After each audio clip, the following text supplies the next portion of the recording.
됐습니다. 공부 잘 했어요? 자, 오늘은 그 수심 측정을 아랫바늘을 기준으로 하는지 윗바늘을 기준으로 해서 수심 측정을 하는지, 이게 그 낚시하는 사람들마다 자기 주장이 너무 강해가지고 그 기본 원리를 우리는 제대로 공부하고 제대로 낚시하도록 합시다. 자, 같이 한번 배워보도록 할게요. 자, 먼저 이 제목이 슬로프 낚시와 찌톱의 변화 이렇게 되어 있어요. 이게 뭐냐 하면, 자, 먼저 한번 읽어볼게. 슬로프 낚시에서 이 슬로프는 그 목줄이 바닥에 이렇게 휘어가지고 바늘도 땅에 닿고 목줄도 바닥에 닿아가지고 있는 상태, 이게 슬로프라고 그러는 거야. 자, 슬로프 정도, 슬로프가 길게 되어 있느냐 짧게 되어 있느냐에 따라 가지고 찌목이 달라진다. 찌목. 자, 먼저 무바늘 찌맞춤의 슬로프 낚시, 이게 뭐냐 하면, 여기 그 찌에서 찌를 달고 편납을 감아 가지고 그 홀더에다가 밑에 도래를 달아 놓고 이제 밑에 그 두 바늘을 달아야 되는데, 팔자 도래까지만 달아 가지고 바늘이 없어. 무바늘 찌맞춤의 슬로프 낚시.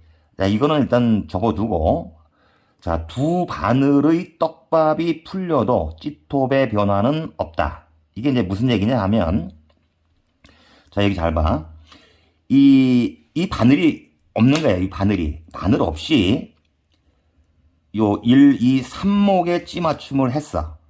자, 그러면은 여기 이제 바늘을 달게 되면 바늘 무게가 있잖아. 그런데 바늘이 땅바닥에 툭 떨어져 있어가지고 이 찌에 바늘의 무게가 영향을 주지 않아. 그러니까 여기 떡밥을 크게 달든 작게 달든 관계없이 슬로프가 주어져 있으면은 이 무바늘 찌맞춤에서 여기 떡밥을 달고 바늘 달아가지고 떡밥을 달아도 요 삽목은 변화가 없다. 이런 얘기가 되겠지. 자, 그러면은 떡밥을 달아가지고 던졌어. 슬로프가 돼가지고 한참 시간이 지났을 때 요 바늘에 달았던 떡밥이 다 풀려.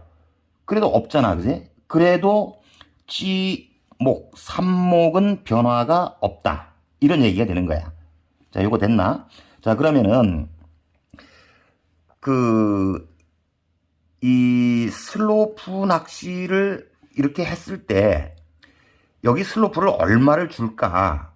이제 이거는 실질적으로 낚시를 해보면 이게 얼마나 중요한지를 이제 이해가 되는데, 지금 여기서 아무리 떠들어도 이해는 안 되지만, 문제는 내가 찌맞춤을 한 삽목이 변화가 있나 없나, 이거를 이제 이해를 해야 되는 거야, 여기서. 자, 보자. 여기 2번. 자, 요번에는 여기는 바늘 없이 찌맞춤을 삽목에 해가지고 두 바늘을 다 슬로프를 줘가지고 낚시를 했을 때 찌목의 변화는 없다. 그런데 바늘을 달아가지고 찌를 맞췄어.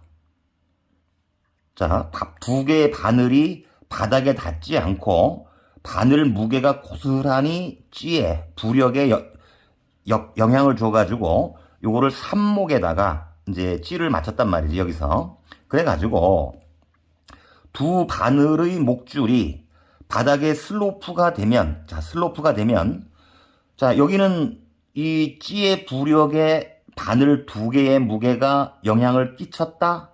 안 끼쳤다? 끼쳤다.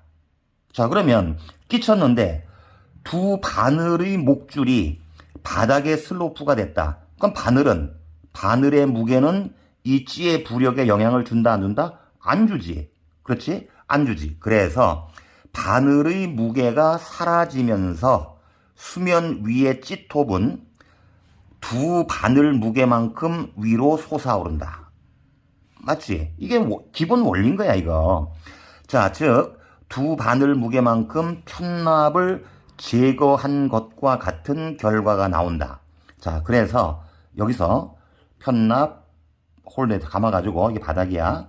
여기서 이렇게 돼 있다 치잔 말이야. 여기서 떡밥 풀림에 의한 찌의 변화는 있다 없다.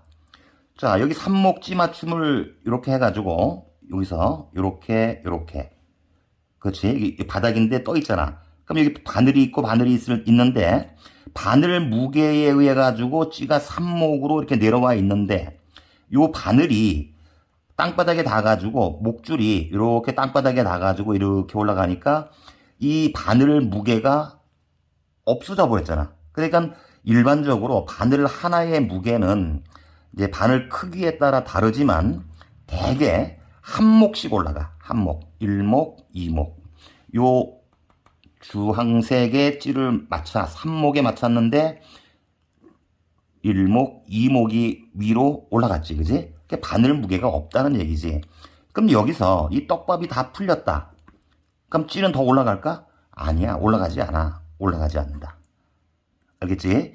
자, 이거 왜 이거를 이제 설명을 하느냐 하면 이 바늘이 여기 편납을 이렇게 놔가지고 이렇게 닫고 뭐 이렇게 슬로프가 돼가지고 있을 때 이 슬로프가 된 거 하고 요거 하고 붕어가 입질을 했을 때 슬로프가 된 요 바늘을 가지고 입질을 했을 때는 요 찌가 내려오는 게 더 확실하게 내려오는 거를 경험할 수가 있고 요 바늘이 바닥에 닿은 거를 붕어가 입질을 했을 때 찌가 내려가는 거는 아주 작아. 이렇게 작고 챔질을 했을 때 붕어가 헛챔질이 되는 경우가 많아.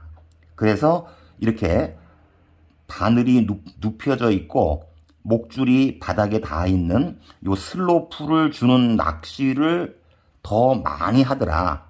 많이 하니까 찌의 움직임도 확실하고 챔질을 했을 때 후킹도 잘 되고. 알겠지? 그래서 이렇게 슬로프 주는 낚시를 하게 되는데 이 찌 맞춤을 할 때 이 왜 찌 몫이 변화가 오는지에 대한 기본 원리를 알아야 내가 슬로프를 얼마를 주었고 얼마를 주니까 찌의 움직임이 제일 확실하더라. 이거를 알기 위해서 이제 여기 무바늘로 찌 맞춤을 했을 때와 두 바늘을 달고 찌 맞춤을 했을 때 찌 몫의 변화가 이렇게 없을 수도 있고 있을 수도 있다. 요거를 이제 알고 같이 낚시를 하면 더 좋다. 이런 얘기입니다. 자, 오늘은 그 찌 맞춤에 대해서 공부를 했습니다. 자, 다음 시간에 또 내용을 가지고 한번 설명을 해드릴게요. 고맙습니다.